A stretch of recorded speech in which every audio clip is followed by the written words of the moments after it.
¿Cómo aprender a manejar objeciones según la ciencia? Y sí, cualquier tipo de objeción. Esa es exactamente la fórmula que vamos a seguir en el capítulo número 5 de Venta desde la Ciencia. Espero que lo disfrutes muchísimo, de verdad te lo digo de corazón. O sea, hoy es uno de esos capítulos que tienes que pillar papel y boli porque vamos a utilizar además otra metodología que aprovecho para preguntarte si esta metodología cuando termine el vídeo te gusta, pizarra en mano y a exponer.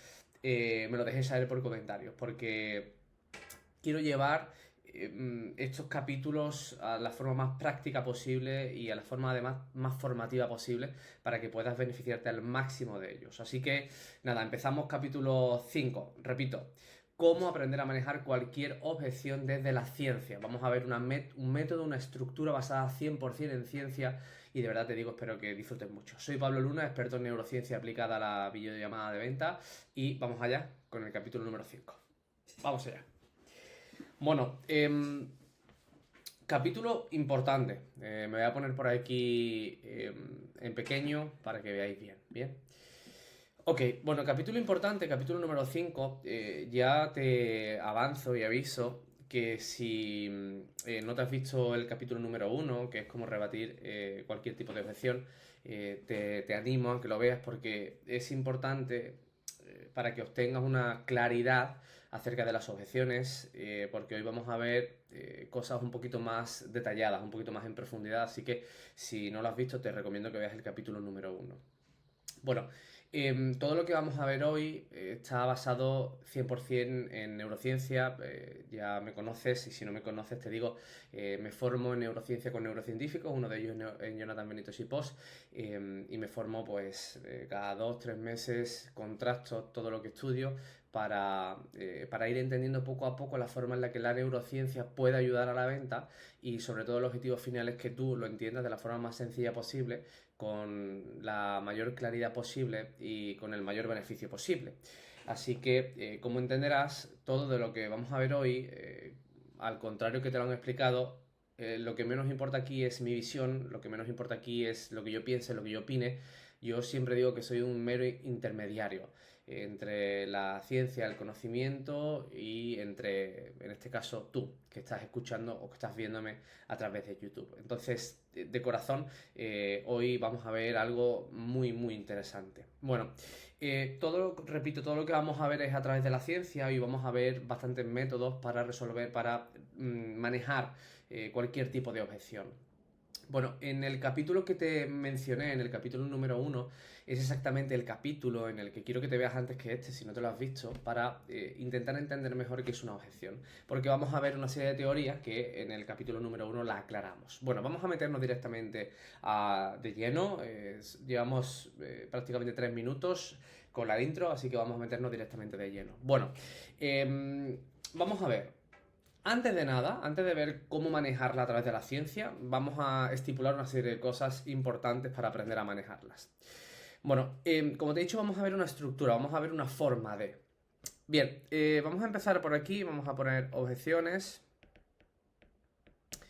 Vamos a diferenciar entre la objeción. Vamos a poner por aquí sí y no. Vamos a diferenciar entre la objeción y la no objeción. Cuando hablamos de objeción, hablamos de freno u obstáculo. Y cuando no hablamos de objeción, hablamos de duda o excusa. Hay que tener eso claro. En el capítulo número 1 explico las diferencias entre ambas y cómo aprender a distinguirlas, ¿vale? Bien, nos vamos a quedar, esta la vamos a quitar, nos vamos a quedar con la parte de los frenos, los obstáculos. Bien, vamos a entender este proceso, como te he dicho antes, con el método científico. Y la neurociencia nos dice que a través de la toma de la decisión podemos intentar entender por qué un ser humano realmente tiende a comprar o no. Por qué si estás en una videollamada esa persona te compra o no te compra. Y para eso vamos a estudiar la toma de la decisión. Bien, la toma de la decisión es muy importante aquí porque sobre todo nos da a entender que cuando una persona no toma una decisión es que hay algo que le genera pues un rechazo a la hora de tomarla. Tienes que entender que ese rechazo genera una emoción principal y es miedo. Bien, todos los seres humanos a la hora de tomar una decisión queremos un camino y es que esa decisión salga bien, sea favorable. Para eso, para intentar tomar esa decisión y que salga favorable, tenemos que intentar entender, bueno, la serie de circunstancias, de elementos que hay en nuestro entorno para ver si será favorable o no será favorable. En el caso en el que creamos que hay algo que va a impedir que sea favorable, que salga la decisión bien, a mí me va a generar un warning, ¿no? Es un punto de aviso. Cuidado, que puede que esta decisión no salga bien. Ok, ese cuidado que esta decisión puede que no salga bien, me da igual que pienses en comprarte un coche, la última vez que fuiste a comprarte un coche, una casa, un viaje, salir con una chica, un chico, o sea, cualquier decisión en el que generara algún tipo de obstáculo para tomarla, algún tipo de rechazo, generaba una emoción, que es miedo, miedo a que la decisión salga bien. Entonces, esto es importante entender qué factor juega el miedo. ¿Por qué? Porque seguimos avanzando en la teoría, en neurociencia pura y dura y además también un poquito de psicología. Cuando hablamos de miedo, hablamos que el miedo genera un estado anímico, que es estrés. El miedo genera estrés. Entonces, una persona que sabe que tiene que tomar una decisión o que quiere tomar una decisión, pero entiende que hay cosas que desfavorecen tomar esa decisión, ese momento me genera miedo y por ende ese momento me genera estrés.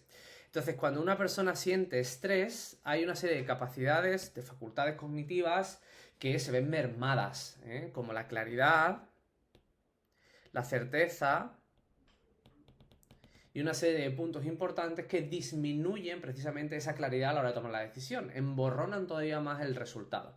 Esto se llama, este punto de aquí, se llama principio de expectativa.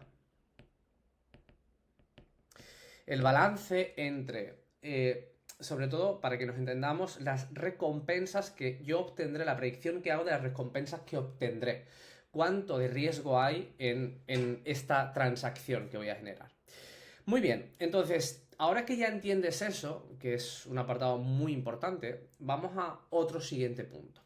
Si ya hemos dicho que una objeción, vamos a ponernos que alguien contigo está en una llamada, en una videollamada, y esa persona no, ¿qué te digo yo? Por ejemplo, no quiere entrar a tu servicio porque lo que le pasa es que siente que no va a tener tiempo, ¿vale? Siente que no va a tener tiempo. Lo que pasa que en muchas ocasiones que ha probado este tipo de cosas nunca lo ha hecho porque no ha tenido tiempo nunca. Entonces el tiempo para esa persona es un tema recurrente. Vamos a poner que el tema es el tiempo. Bien, entonces el freno, el obstáculo de esta persona es que no tiene tiempo, no tiempo. Esto le provoca miedo, ¿por qué? Porque sabe que si el plan vale 500, 600, 1000, 2000, 3000, el dinero que sea, va a perder ese dinero, genera miedo. Y ante la situación en la que tú le estás diciendo que hay que tomar una decisión, eso genera estrés porque no tiene claridad a la hora de tomar dicha decisión. Muy bien. Perfecto. Entonces, ahora vamos a un punto importantísimo de esto. Y es, en un momento en el que la persona no tiene tiempo, y ese es su principal obstáculo que le genera miedo y le genera estrés a la hora de tomar la decisión, vamos a ver qué tipo de cosas a la hora de manejar una objeción no tienes que hacer. Vamos a poner por aquí no hacer. Bien, bajo ningún concepto. ¿Qué tipos de cosas no hacer? Bueno, lo primero de todo es que una persona, vamos a poner aquí esta persona, ¿vale? Que tiene interrogantes y que estos interrogantes ya hemos dicho que normalmente generan miedo y que ese miedo genera estrés, es lo que peor le viene a esta persona es sentir estrés o presión por nuestra parte, ¿no? Entonces, es muy normal que cuando no hay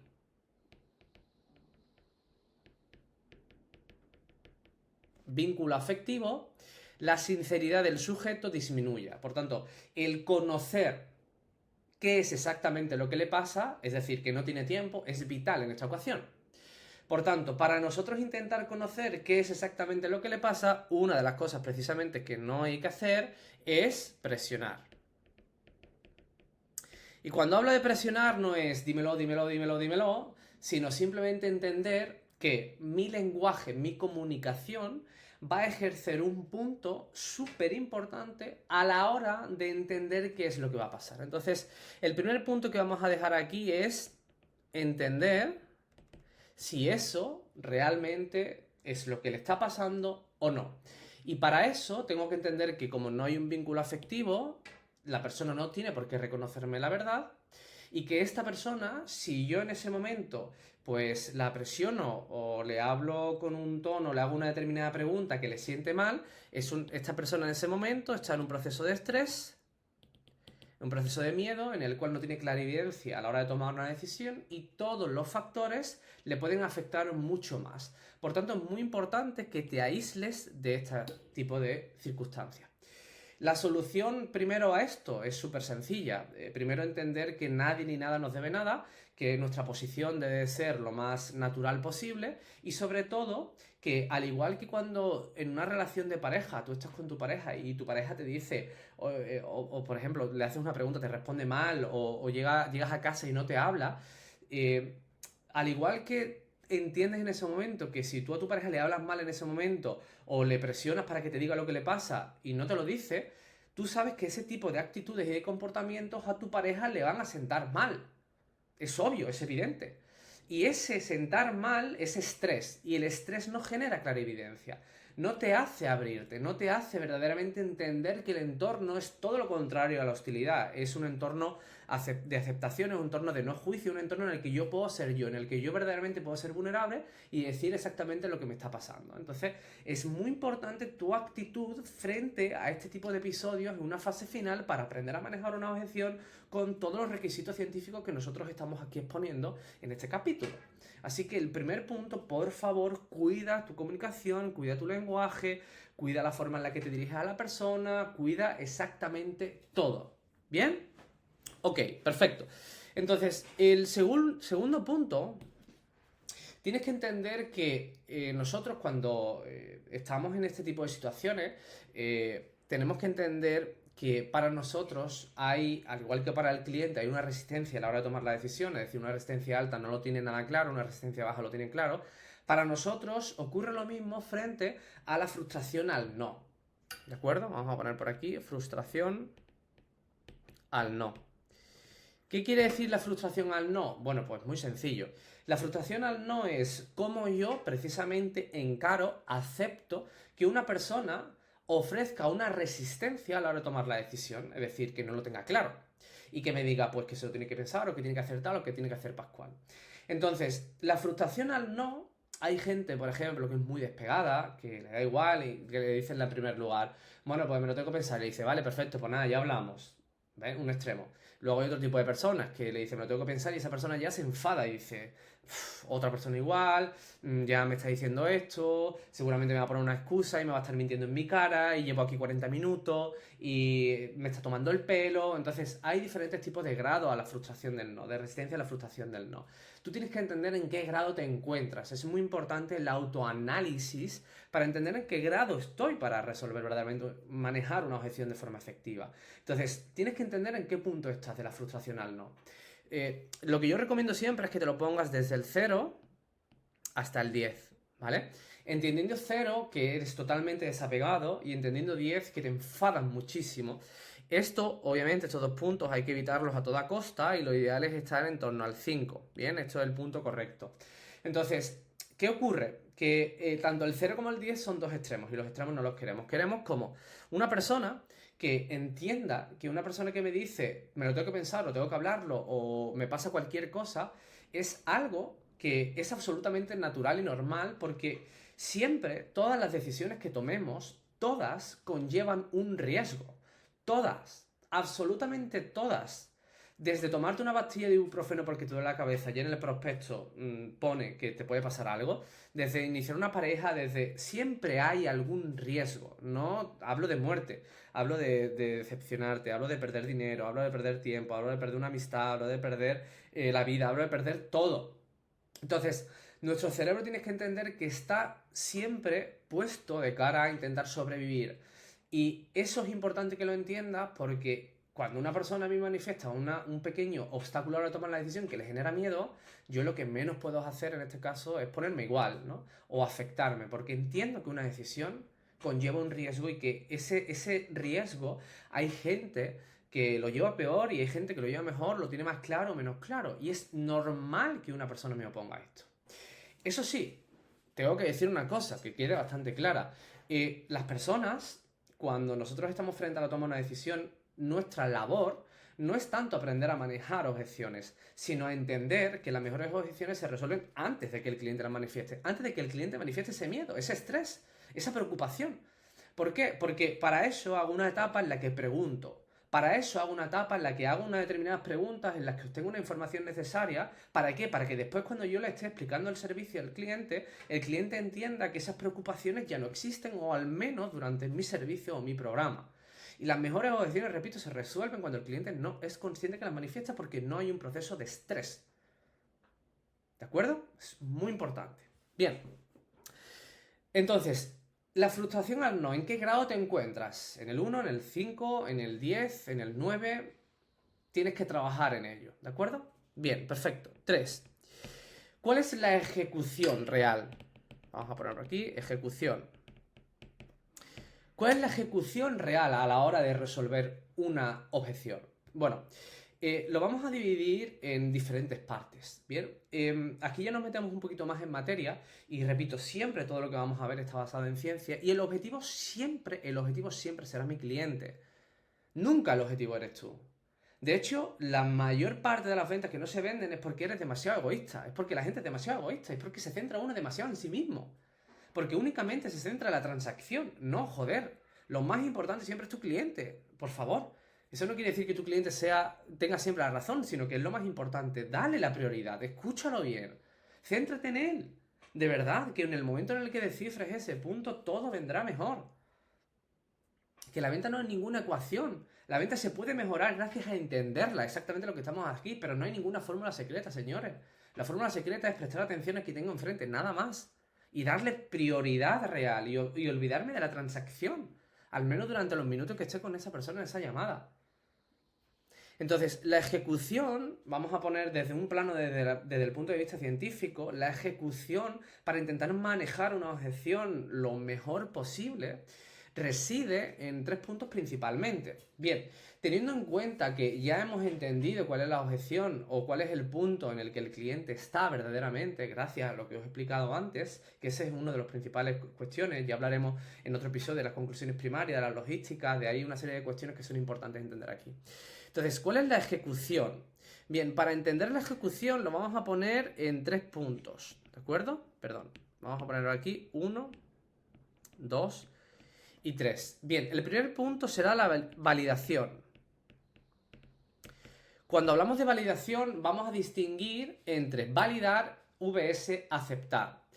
Cuando una persona me dice que lo tiene que hablar con su marido, que lo tiene que pensar, o que le parece caro, o que no tiene tiempo, o que, en fin, cualquier tipo de cuestión, cualquier tipo de obstáculo que oponga, que normalmente serán muy específicos, hablaremos en otro momento de eso, hay que entender que esta persona en ese momento está manifestando un punto en el cual, bueno, si una persona me dice, mira, es que yo no lo voy a hacer porque no tengo tiempo, aceptar significaría es normal porque sin tiempo no puedes hacerlo, y validar quiere decir entiendo perfectamente que para ti ahora mismo el hecho de entender que el tiempo es un obstáculo pueda, joder, pues generarte miedo, generarte incertidumbre, generarte tal. O sea, no es lo mismo, hay que entender qué es validar y qué es aceptar, ¿de acuerdo? Haz esa diferenciación, validación y aceptación. Nosotros buscamos la validación, validar el entorno. Oye, no tengo tiempo. Oye, agradezco enormemente que seas sincero conmigo y que me diga que no tienes tiempo o que pienses que el tiempo ahora mismo pudiera ser un obstáculo frente a la decisión. Mira, vamos a ver una cosa. ¿Ok? Estoy validando. Ok, entonces, cuando valido, el siguiente objetivo es, en este caso, un punto súper importante, ¿no? Que se producen procesos de aislamiento. De lo que sería en este caso el problema en sí. Por ejemplo, ¿es esto verdaderamente lo que te pasa? Bien, si hablamos del tiempo, por ponerte un ejemplo muy sencillo, hablamos del tiempo. Oye, fulanito, entiendo y te agradezco enormemente que me comentes lo del tiempo si es que tú lo consideras que es importante. Bien, ¿es para ti ahora mismo el tiempo lo único que te dificulta a la hora de tomar la decisión en este momento? Aislamos la objeción, en este caso el tiempo, lo ponemos simplemente, imagínate que lo pongamos en una cajita. Este hecho es un hecho importante porque nosotros simplemente lo que estamos haciendo es tenerlo claro tanto nosotros como el cliente. Hay un punto muy claro desde la neurociencia aplicada a la venta, que hay que entender los entornos lo más sencillos posibles. Por ejemplo, yo no puedo intentar apuntar en una llamada de venta todo lo que el prospecto me vaya diciendo.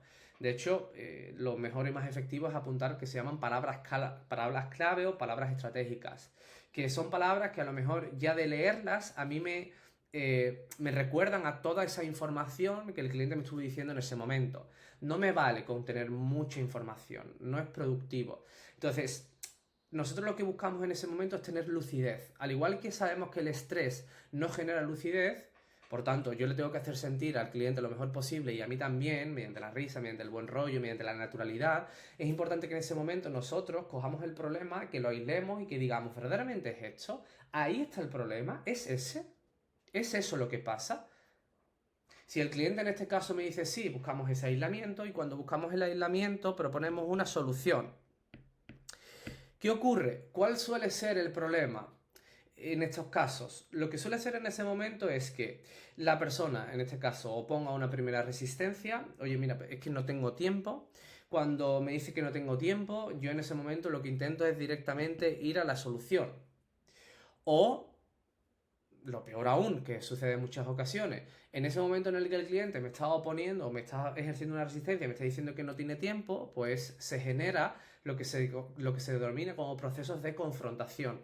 ¿Qué es un proceso de confrontación? Pues simplemente que yo estoy entendiendo que el cliente quiere excusarse a la hora de tomar la decisión, quiere oponer algo que realmente no existe, porque quiere procrastinar o postergar. Yo lo veo muy claro y le intento hacer y lo intento que el cliente entre en razón a través de mi argumento en ese momento. Entonces el cliente entiende en ese punto que nosotros lo que estamos haciendo es invalidar lo que él está pensando, y por lo tanto cuando alguien invalida mi opinión, cuando no hay un vínculo afectivo, en ese momento precisamente los niveles de estrés y de cortisol suben todavía más. Es lo que se conoce como reactancia psicológica. Y en ese momento, cuando los niveles de estrés y de cortisol suben muchísimo, se generan picos. Hay lo que se conocen como respuestas de huida. Normalmente tienen que ver con las pérdidas de atención, que el cliente ya es como que diga, no te estoy ni escuchando lo que estás diciendo, bueno, me tengo que ir, oye, muchas gracias, o me da una respuesta de ataque. Es decir, hay muchas cosas o muchas claves, muchas llaves que nosotros podemos ir entendiendo a lo largo de cómo el cliente me va a dar una serie de respuestas para yo entender esto, ¿no? Entonces, hay que darle la vuelta a esto. Siempre, cuando alguien me da una opinión de algo, yo esa opinión la tengo que respetar. Sobre todo si quiero llegar a un diálogo. Es importante que la persona entienda que no hay un juicio, que yo no la estoy juzgando. Porque ¿quién soy yo para decirle a una persona que sí que tiene tiempo? ¿Quién soy yo? No soy nadie. Esa persona tiene su vida y hay que respetarlo. Entonces, cuando la persona entiende que yo la respeto, se refuerza el vínculo afectivo, los niveles de estrés disminuyen, yo además le genero naturalidad, por lo tanto aumento la confianza, patrones identificativos, y entonces la magia sucede. Se tiene que sentir cómoda la persona, tanto ella como tú. Porque si los dos os tensáis, aquí no hay nada que hacer. No hay nada que hacer. Como os tenséis, no hay nada que hacer. Entonces, siempre sigue esta estructura. Primero valido, no acepto. Es decir, no tengo tiempo. Ya, claro, es que, joder, no tener tiempo es una putada y, hombre, es que no puedes hacer esto. Entonces, no acepto, valido. Oye, gracias por decirme que no tienes tiempo. Y sobre todo entiendo que puedas en un momento dado entender que el tiempo puede ser un hándicap. Vamos a ver una cosa. Y no pongo un pero entre una cosa y otra, por favor, que muchas veces pasa eso, que cuando validamos decimos sí, pero. El pero invalida precisamente toda la validación que he hecho. Cuidado cómo hablamos. La comunicación es muy importante, chicos, por favor. Valido. Luego cuando llego al siguiente punto, aíslo. Sobre todo para tener claridad, tanto para él como para mí. ¿Es esto lo que está pasando? ¿O hay algo más? Sí, no. En el caso que me diga la persona que sí, vale, perfecto, estupendo. Y cuando en ese caso llegue, que ya la tengamos aquí, entonces y solo entonces es cuando procedo a dar una solución. ¿Bien? Y esto, el punto 1 y el punto 2, lo he tenido que hacer con la máxima naturalidad, la máxima cordialidad y con el máximo cariño posible. Y eso sí, tu mayor aliado siempre será una buena sonrisa. No es lo mismo que una persona te diga, oye, mira, pues que no tengo tiempo y tal. Y en ese momento, pues, ya salte tu alarma y tal, y le diga, a ver, es que A ver, si no tienes tiempo es porque no quieres, porque seguramente un hueco puedas sacar, ¿verdad? No es lo mismo hacer eso, confrontación, genera fricción, que decirle, oye, mira, que es que ahora mismo no tengo tiempo. Oye, Juan, lo primero de todo, de verdad te lo digo de corazón, te agradezco enormemente que me estés reconociendo esto, porque es súper importante. Y no todo el mundo lo hace, Juan, no todo el mundo lo hace. Y que lo estés haciendo, para mí significa mucho porque me estás permitiendo entenderte muchísimo mejor. Y oye, y que yo puedo entender que en un momento dado para ti el tiempo pueda ser un factor que, oye, que sientas que te va a impedir a tomar la decisión. Mira, vamos a hacer una cosa, Juan, vamos a hacer un breve ejercicio para que lo entiendas bien y entiendas otras posibilidades. Entonces, cuando yo abordo, genero ese contexto y abordo ese tipo de cuestiones, sin generar fricción, con empatía, con cariño, con naturalidad, entendiéndolo de una forma estructurada, sin invalidar, sin juzgar, toda la magia sucede ahí. Porque de verdad, en uno de los capítulos veremos cómo yo llego a que una persona que me dice que tiene menos 300 euros en la cuenta del banco llega a comprar. Cuando una persona me dice o está reconociendo que tiene un obstáculo frente a tomar la decisión, lo peor que puedo hacer es ponerme a la defensiva o que me moleste o que me frustre o que piense que ya me van a decir que no. Por favor, vamos a entender las objeciones por lo que son procesos absolutamente naturales a nivel cognitivo. Para eso, para no frustrarme una objeción, yo tengo que entender esto. Yo tengo que entender cuál es el proceso de pensamiento que pasa una persona para tomar o no tomar una decisión. Y entiendo que la resistencia a tomarla es un factor determinante, clave y que está en todo momento, en toda decisión, de todos los seres humanos, porque todas conllevan un riesgo. Y lo que intento evitar siempre es el riesgo. Por tanto, cuando te conozco desde hace un mes, cuando te conozco desde hace 2 semanas, cuando no hay un vínculo afectivo, cuando no conozco tanto de tu servicio, es normal que la gente tenga miedo a tomar la decisión. Es normal.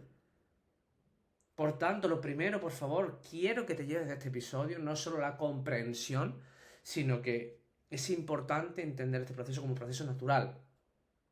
Y que cada vez que te moleste que una persona te diga que no o que te oponga una resistencia, al que te estás haciendo daño es a ti mismo y también a tu cliente, porque tu cliente necesita una ayuda. No seas tan egoísta. Piensa en el cliente y no en ti.